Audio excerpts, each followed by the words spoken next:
Hi, everyone. We are back with a new episode of Media Coffee. Before I introduce our guest for today, I just want to remind our viewers that this show comes to you from Cision, a global provider of earned media software and services for PR agencies and comms professionals. I'm your host, Nari Mendoza, and in each episode, I speak with journalists from leading media organizations around the world to answer some of our clients' top questions. Like, for example, how to best communicate with the media in different markets, and also when is the best time to follow up after sending a press release. So make sure to subscribe, send us any questions you have, any information that you would like to know as well from the journalist that we will interview in the future, and we'll be more than happy to explore that in our episodes. I'm so excited to be joined today by Phil Lempert, sorry. Phil, I would actually like to just give you the mic to introduce yourself. You have 25, probably like around 25 plus years of experience. And in this episode specifically, we will focus on your work within the food industry and consumer industry as well. So please go ahead. The mic is yours. It will be great if you can introduce yourself to our viewers.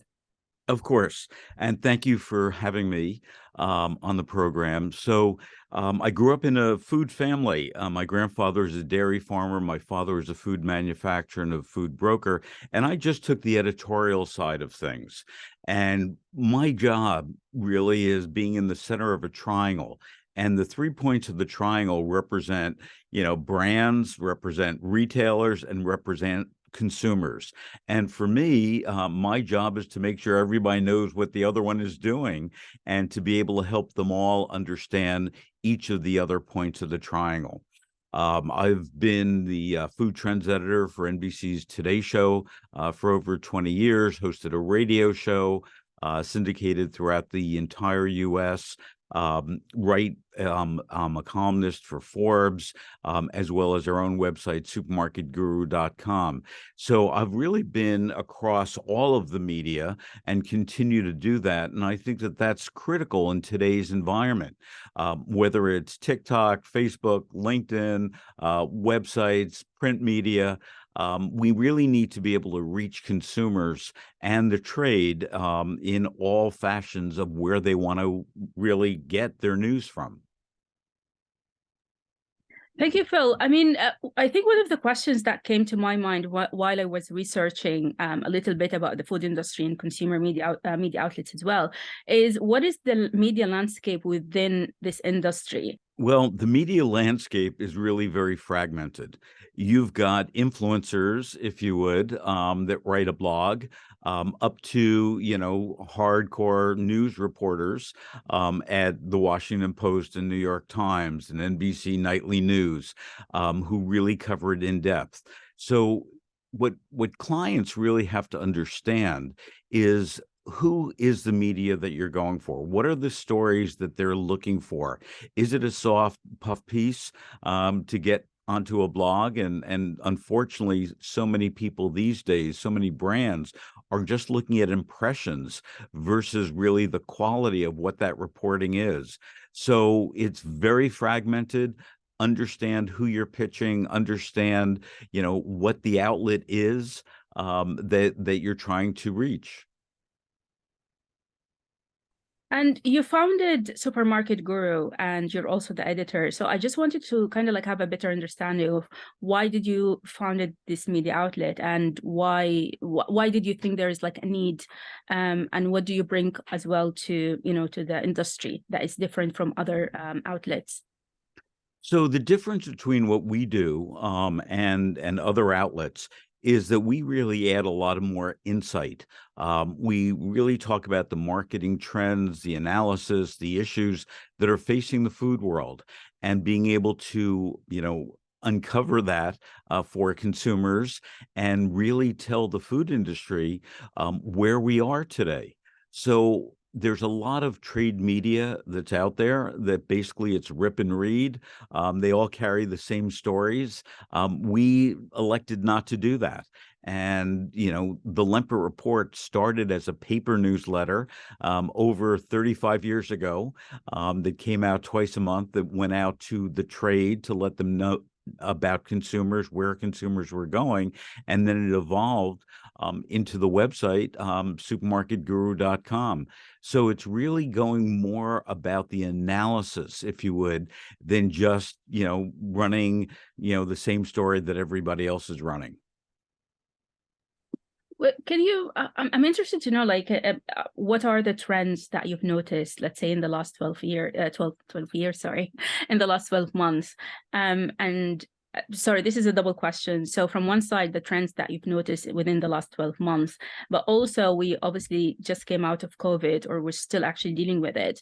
So how did that affect the food industry and the media outlets, or the media landscape within it? I think in the last 12 months, did you notice any change, any differences? Well, let me start with COVID. Certainly, what COVID did for the food world is it really uncovered for the average consumer what the supply chain was all about. Prior to COVID, the average consumer had never heard the word supply chain.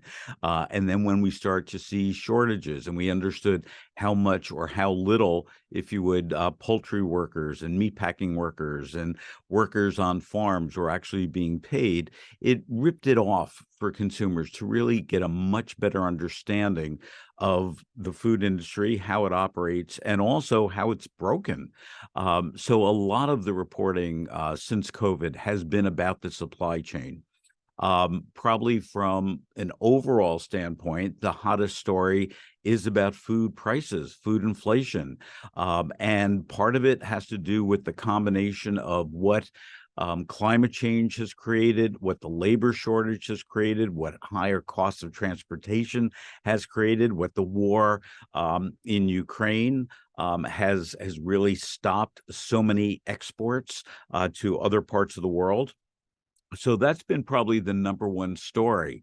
The problem is that from that, what we're starting to see as the supply chain is getting repaired, as we're getting more products out there, probably the biggest story right now is about shrinkflation and price gouging, where we're starting to see major companies, major food companies, have record profits. Their C-suite are getting record bonuses, but in the meantime, every time you and I go shopping in the supermarket, we're seeing higher prices than ever before. So what we're starting to see are retailers, and it started with Tesco in the UK and really came over the pond to here in the US, retailers fighting back. Not just accepting price increases from major brands, but saying, okay, you've got to tell us why you have to take that price increase. And they're looking at the profit margins of a lot of these companies. And you've got retailers who, frankly, are refusing to take these price hikes. And what's happening is if the companies push through and they say, okay, we've got to take it, the retailers are dropping those products and really replacing it with those products that are more affordable or their own store brands.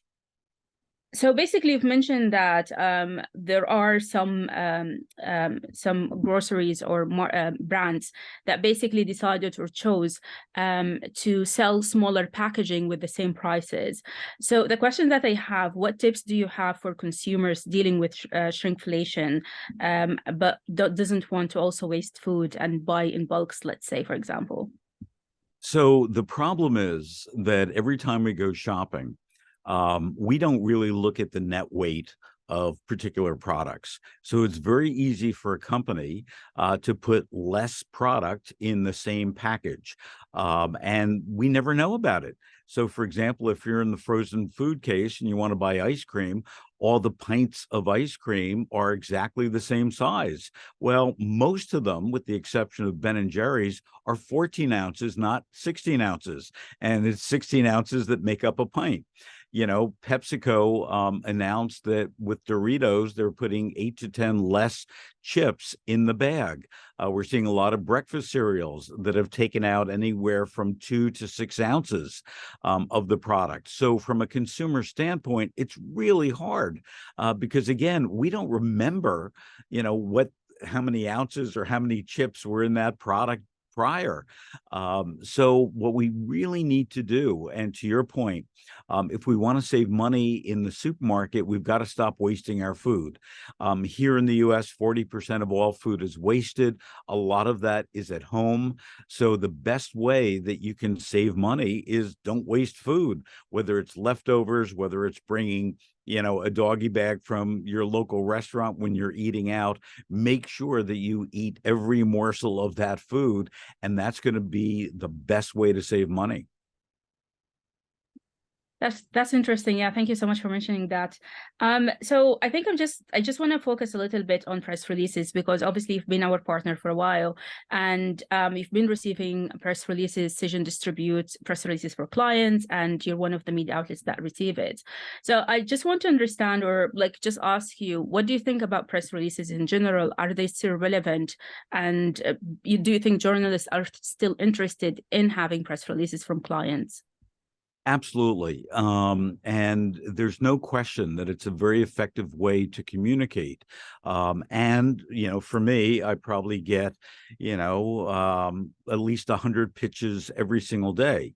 Now, when it comes from Zyson, frankly, I pay more attention to it than if it's just from, another PR company. And the difference is that, first of all, they're better written.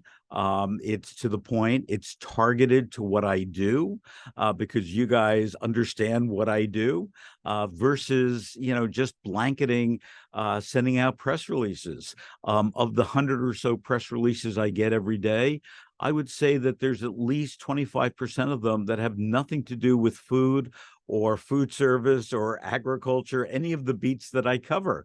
For example, just yesterday, I got, a very long press release from a company that sells sunglasses. I like sunglasses. I wear sunglasses, but I'm not going to write about sunglasses. So I think that the difference is, in today's world, it's become so simple because of email to take a press release, to get a list of journalists and just blanket it. So that's the first problem. Understand who you're pitching and what they cover. Number two, and I'm sure you're going to ask this anyway, is the follow-up aspect of it. I don't need to get a press release and then every day for the next 5 days say, oh, I want to bring this to the top of your inbox. I know you're busy. Let me send it to you again. I mean, if I'm not answering it, it means that I'm really not interested, and I don't have the time to craft, a letter to everyone saying, it's not my beat, or I'm not interested in it. And frankly, those PR companies who just, send it randomly, I have, really no interest in working with them. In fact, when I get press releases from Zyson, I know that it's targeted for me. So I'm going to open that up. I'm going to read it much more carefully to see if, in fact, there's a story there for me. And I want to say 9 times out of 10, it's right on the mark. I'm not getting inundated with press releases of things that I could care less about. You mentioned something that I find quite interesting. 25% of the releases that you receive are not targeted to you, and I personally believe that that number is quite high. So in your opinion, where is the disconnect? What's the issue there? Do you think PR agencies or brands need to do more? Yeah, I don't know. What do you think about that? I think, as I mentioned, it's so easy to get a list of people and email them just a blanket email.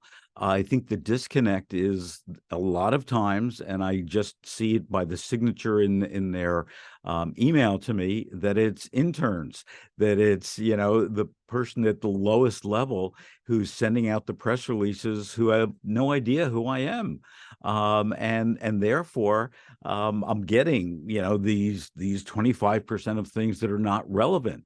And it turns me off to the story, even if it's an interesting story. It's just enough. Use resources that are smart to reach me, and you're much more likely for me to write a story about or record a webcast or go on TV talking about your product when it's relevant to me, not just, emailing it out. So you go to your client and say, hey, I sent out 1,000, email press releases to people. But the client should be then saying, well, how many of them turned into stories? And I think that that number would be very low. Yeah. So I'm going to come back again to the follow-up question, because it's something that I personally struggled with when I used to work in PR agencies as an intern. And I think we always have this question, like, when is the best time to follow up? But I'm going to hold on that a little bit and just stay in the, within the conversation about press releases. So Cision basically produced a report called State of the Media. And in the latest report that they produced in 2022, they mentioned they found out that 72% of journalists are interested in receiving press releases from PR agencies or professionals and brand as well. So I think the question is, how can brand basically use this press release to plan their approaches when they contact or communicate with journalists? Obviously, one of the elements is making sure that whatever in the press release align directly with what the journalists cover. But what other elements that you find interesting in press releases, or actually what other element that you would find interesting to actually make you read the press release and maybe pick up the story? Well, having an interesting story is probably number one. We don't, publish any executive changes, any, corporate things, oh, this guy became a vice president and so on. So, I don't want to get those because I'm not going to use those.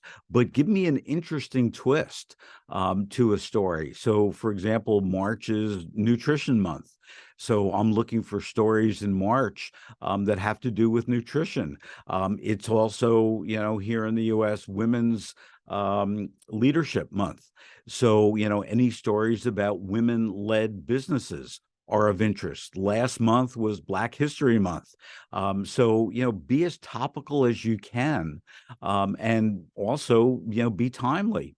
The last day of February, I probably got 3 or 4 press releases about Black History Month. It's the end of the month. It just doesn't do me any good. Those should be going out to me in middle of January. And also, I think it's important for people to understand that we all have lead times. In order for me to publish a story in Forbes, I want to know about it, a week or 2 or 3 weeks before I'm ready to publish it, so I can do my research, so I can make sure that I'm getting my sources lined up. Don't send me a press release that says this is under embargo for 24 hours, and then we're going to send it out to everybody because I just don't have the time to turn around something that fast unless it's really important, late breaking news. But just for, a promotion that's coming out to get my attention, give me enough lead time and make it interesting. Why is this story important to my readers, to my viewers, versus just because you want it to get out there so you can say to your client, hey, look, we got a mention in Supermarket Guru or in Forbes or on NBC Nightly News. What we really have to do is make sure that it's a unique story, that it's got a different twist to it than anybody else. Yeah, or actually focusing on clients being topical and focusing really on following what's the events in the US, for example, or different days that could actually be beneficial, and put their press releases on top. I want to also know, like, are there any regulations or anything that media or clients outside of the US need to know about the US before they send a press release? Well, when it comes to food, certainly understanding what the regulations are about the food, about the ingredients. I would say for the most part, the brands and the PR companies do a good job of that. They're not sending me some product that frankly can't be sold here in the U.S. I had an instance, this is about a year and a half ago, from an Asian company, a dairy, who wanted me to write about their product. Well, when I looked into it and the product was interesting, it couldn't be sold here. It's a refrigerated dairy product because it didn't meet the regulations for dairy products. So, that's the exception. For the most part, it's good. But again, it's all about doing your homework, understanding that if you want a story in the US, it needs to be a product that is sold in US supermarkets or can be sold in US supermarkets. The other thing that always is interesting to me is people will pitch and they'll say, "Oh, well, we want to give it to you so that we can get into supermarkets." I'm not interested in writing about something that our readers or viewers aren't able to buy.